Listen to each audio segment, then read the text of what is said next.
Chapter 3 Chase Ambrose.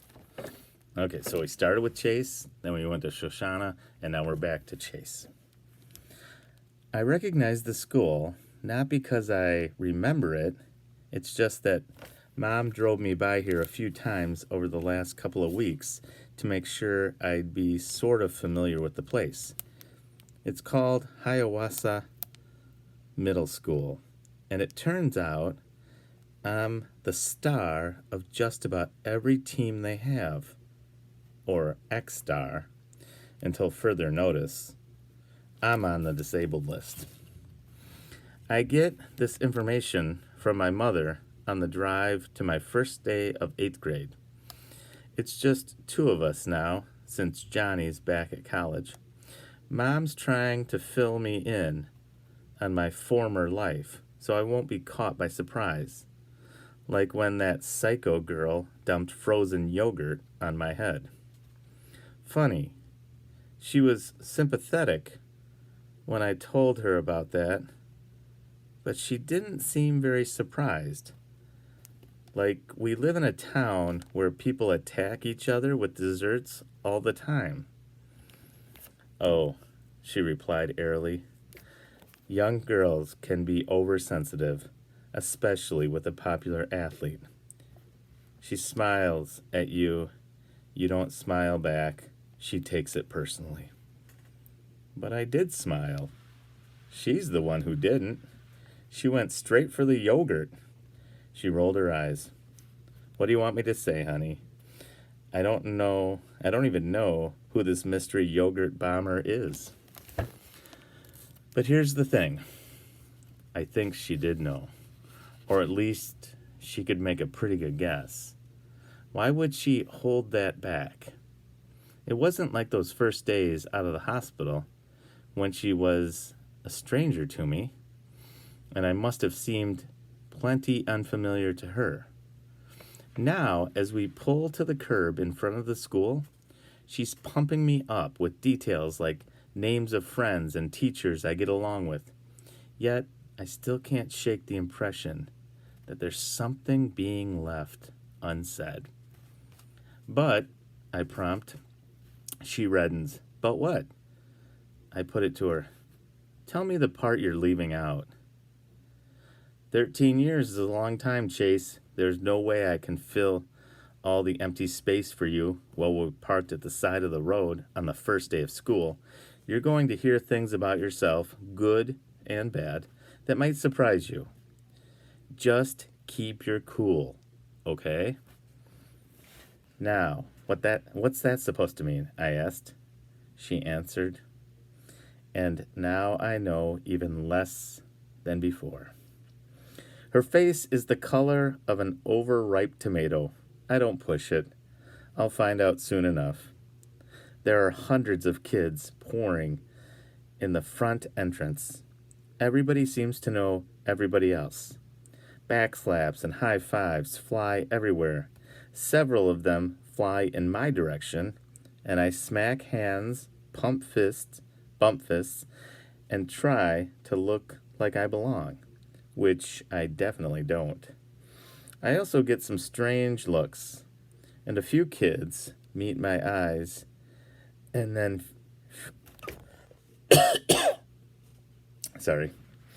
a few kids meet my eyes and then furtively look away. I'm guessing this has something to do with the scrape on my face and my immobilized arm and shoulder. Mom warned me that a lot of people probably heard about my accident, but nobody knows the amnesia part. I have to get ready to explain that to a lot of friends who can't figure out why I don't recognize them. The teachers and office staff had to be told, of course. It's our boy. A single bellow rises from the general chatter as soon as I enter the building. I don't know the kid, but I'm willing to bet he's one of my football buddies, judging by the size of him. From out of the hubbub of the foyer, guys who are almost as big are converging on me, slapping at me and calling me their boy.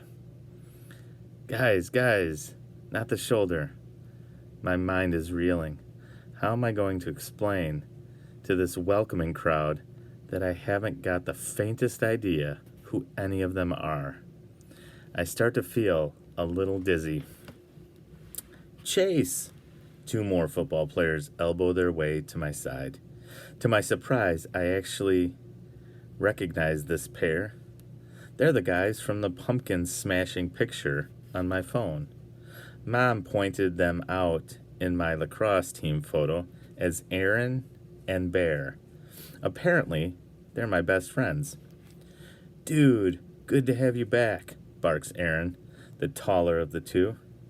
In person, he has the closest thing to a full beard I've ever seen on a middle schooler. We tried to come by, but your mom said you were on bed rest. Yeah, I can't believe you're here, chimes in one of the other guys. Didn't you jump off the clock tower on the village green? Bear whaps him hard across the face. He jumped off the roof, moron. If he jumped off the clock tower, he'd be dead. And he didn't jump, he fell. Who'd be stupid enough to jump off a roof, Aaron adds. This was pretty stupid too, I admit, a little taken aback by that full face smash and the fact that the kid on the receiving end didn't seem to mind it. I can't remember what I was thinking. In fact, you guys, to be honest, the slappy cuts me off. But you're going to be healed up in no time for the football season, right? You'll be ready for our first game. The doctor says no. It's my shoulder, but mostly it's the concussion. I can't risk taking a headshot so soon after the accident.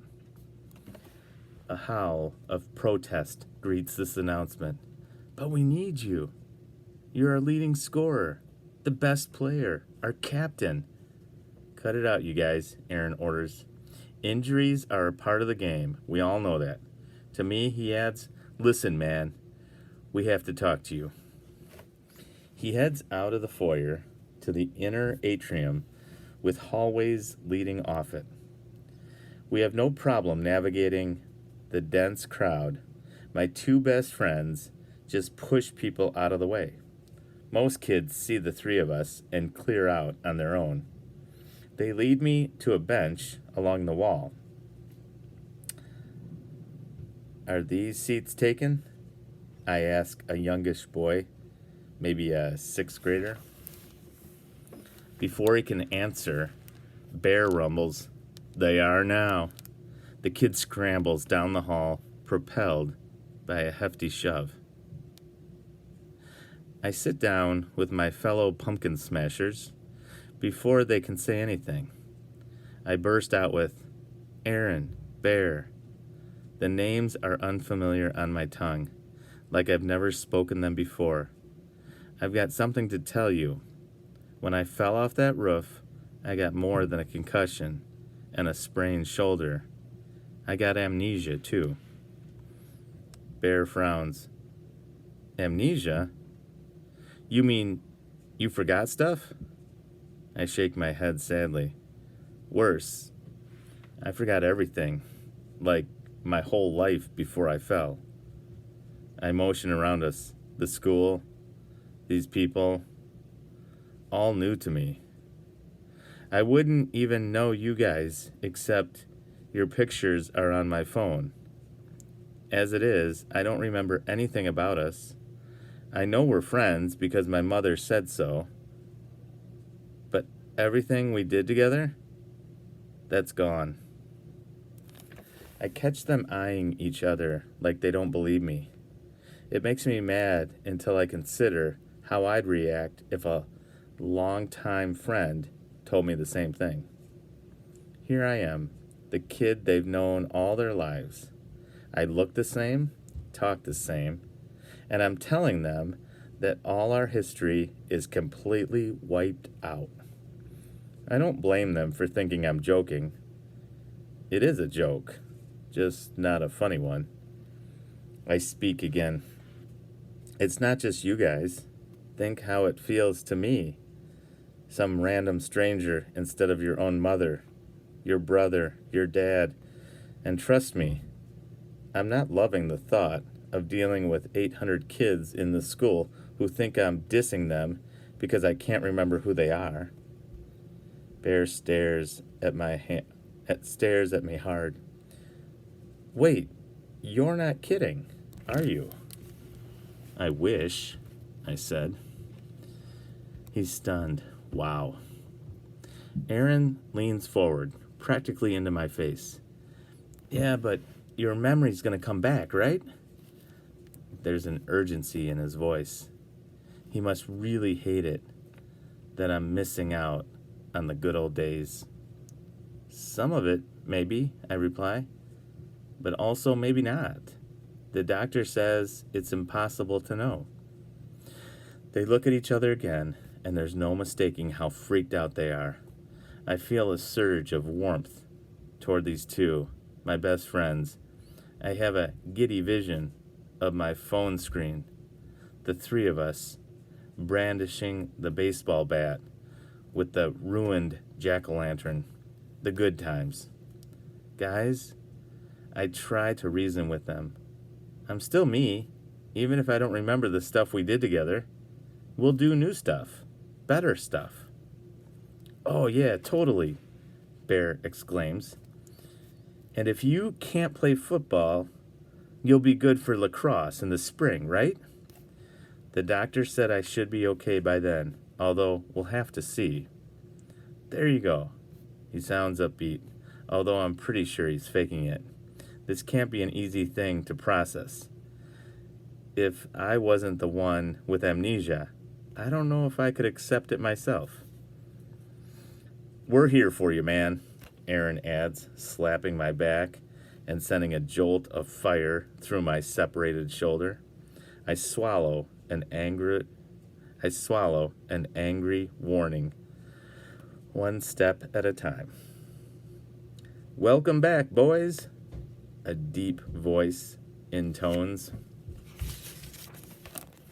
A tall man in a charcoal gray suit approaches our bench. Chase, I'm Dr. Fritz Wallace, your principal. I thought I'd reintroduce myself under the circumstances. We've met before, of course. I strangled. You can say that again, comes from Bear.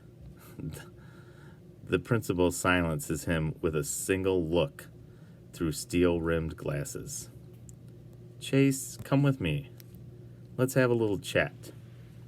My friends are already slouching off down the hall, so I follow the principal into his office. On the wall are two large framed photographs, and I'm surprised when I identify one of them. It's on my wall too, part of a newspaper clipping about our football championship last year.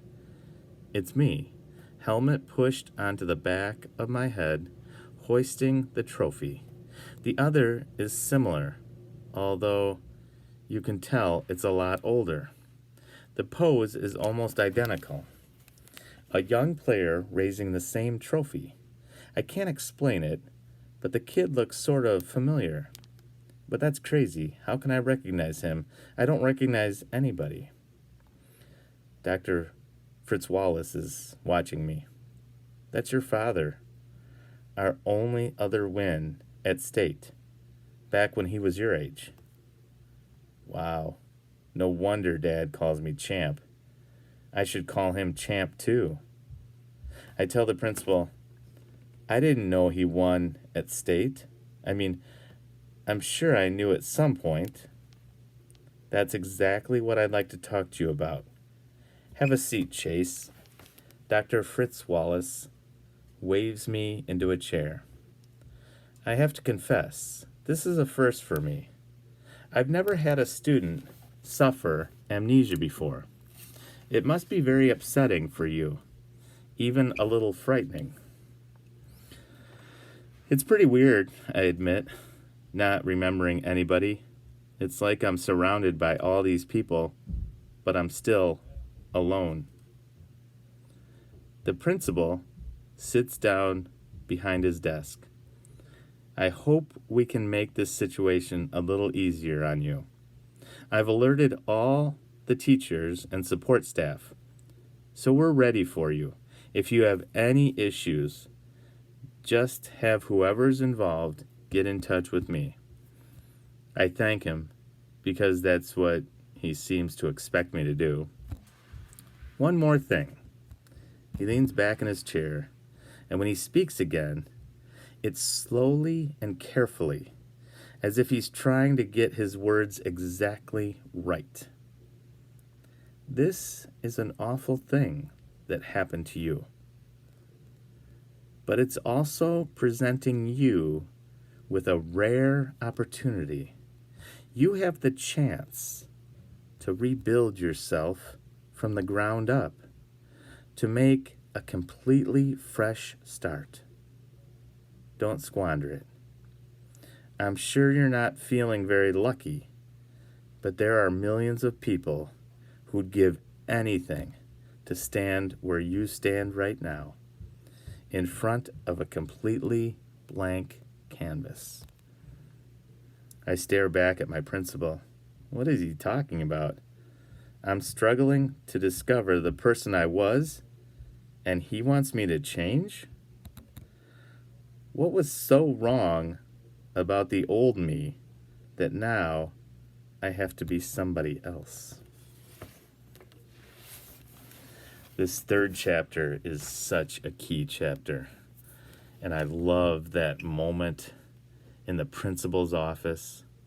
The principal quietly and carefully saying, this is a chance for a new beginning, a clean slate, a rebuilding of your life.